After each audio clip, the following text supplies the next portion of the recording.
Buksun terlempar keluar dari mobil itu. Nari tetap terdiam sambil menangis. Kakaknya pun mengajak Nari untuk segera pulang sambil menariknya. Namun Nari tetap menolaknya dan meminta tolong pada sang ibu. "Aku bisa membesarkannya," ujar sang ibu. Di tempat lain dengan cepat Buksun kembali masuk ke dalam taksi itu. Supir itu menarik tubuh Buksun agar segera keluar. Kemudian Buksun menjelaskan kepada supir itu bahwa ia harus menyelamatkan adiknya. "Bantu aku," mohon Buksun kepada supir itu. Dengan kesal si supir taksi itu pun berteriak. Darah mengucut dari bagasi mobil Taisu. Preman itu akhirnya terjatuh akibat pukulan di kepalanya tadi. Ia mengalami kejang-kejang akibat pukulan keras di kepala. Tiba-tiba di depan pintu Taisu berdiri di sana dengan wajah babak belurnya. Ia mematikan lampu dan menutup pintu toko itu. Mereka terkejut Taisu masih dalam keadaan hidup. Sambil memandang sang kakak dengan beringasnya. "Taisu," dipanggil ibunya. "Kenapa kau tidak tersenyum?" ujar ibunya. Ibunya memanggil Taisu. "Kenapa kau tidak tersenyum?" ujar ibunya lagi. Dengan wajah berlumuran darah, Taisu berusaha untuk tersenyum. Sambil mengambil golok langsung ia memukulkan di kepala sang kakak. Berkali-kali ia pukulkan golok itu.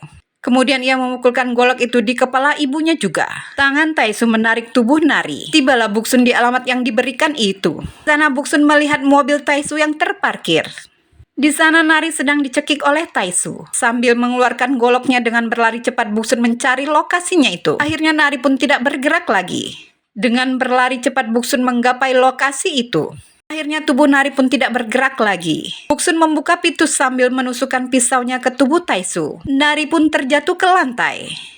Tetapi Buksun terlempar akibat pukulan dari Taisu. Buksun mendekati tubuh Nari yang tergeletak itu. Ia memeluk Nari yang sudah tidak bernafas lagi. Taisu mencoba mencabut pisau itu dari perutnya. Buksun memindahkan Nari ke atas kursi. Kemudian Buksun membisiknya, "Maafkan aku kalau saya terlambat," ujar Buksun. Lalu ia menyelimuti tubuh Nari. Dengan marah ia berjanji akan membunuh pemuda itu. Akhirnya pisau itu tercabut dari perut Taisu. Kemudian sambil memegang perutnya ia pun berdiri. Sambil menangis Buksun mengoleskan darah yang tergenang ke wajahnya. Ia melampiaskan kekesalannya dengan menjerit-jerit. Akhirnya mereka pun sama-sama berdiri saling menyerang. Namun Buksun pun terlempar lagi. Taisu menghampiri Buksun kemudian memukulnya bertubi-tubi. Lalu ia membantingkan tubuh Buksun ke lantai.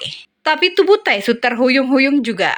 Buksun pun berlari mendekatinya namun sebuah tamparan mendarat di wajahnya. Sekali lagi Buksun berdiri, Taisu pun memukulnya dengan kursi itu. Kembali Taisu memukulkan kursi itu ke tubuh Buksun yang terkapar. Tendangan demi tendangan mendarat ke tubuh Buksun. Tidak melewati kesempatan itu, Buksun pun menarik kaki Taisu sampai terjatuh. Kemudian Buksun menggigit bagian tubuh Taisu yang tertusuk pisau itu. Akhirnya Taisu pun menjerit kesakitan. Tibalah mereka bergulat di lantai. Dari belakang Buksun mencekik leher Taisu. Dengan tangannya ia mencakar leher Taisu yang terluka. Dan tidak lupa Buksun meremas perut Taisu yang terluka bekas tusukan pisau itu. Buksun pun mencekik leher Taisu dengan kedua tangannya. Tangan Taisu juga mencekik leher Buksun. Dengan sekuat tenaga Buksun mencekik leher pemuda itu. Akhirnya Taisu pun kehabisan nafas, melemah tidak berdaya dan lalu mati. Tangan Taisu terlepas dari leher Buksun. Masih dengan marahnya Buksun tetap mencekik leher Taisu. Lalu ia berlari ke arah Nari dan memeluknya sambil menangis. Ia memanggil-manggil nama Nari. Tiba-tiba dari belakang tangan Nari mengusap-usap pundak Buksun. "Ada apa dengan wajahmu?" tanya Nari sambil mengusap wajah Buksun. Ternyata Nari sudah sadar kembali. "Apakah kau masih hidup?" tanya Buksun terkejut. "Aku tidak mati," jawab Nari sambil menangis. "Aku pikir kau sudah mati," teriak Buksun. Nari pun menjawab, "Aku tidak mati, kakak." Sambil menangis mereka berpelukan kembali. Tiba-tiba atasan sang kakak pun mendatangi toko itu. Ia langsung menghidupkan lampu toko itu. Atasan itu pun terkejut melihat keadaan di toko itu. Ada banyak mayat yang bergelimpangan di sana. "Siapa itu?" tanya Buksun kepada Nari.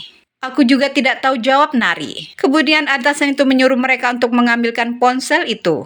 Lalu Buksun mengambil ponsel yang ada di saku kakak itu. Ia memberikan ponsel itu pada orang itu. Namun atasan itu ragu untuk mengambilnya karena berlumuran darah.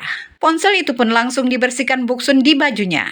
Atasan itu pun mengambil ponsel yang sudah dibersihkan tadi. "Tuan, bagaimana aku bisa kembali ke kotaku?" tanya Buksun. "Tentu saja naik mobil," jawab si bos itu. Lalu ia langsung pergi meninggalkan mereka. Akhirnya dengan bahagia Buksun dan Nari pun kembali pulang ke desa.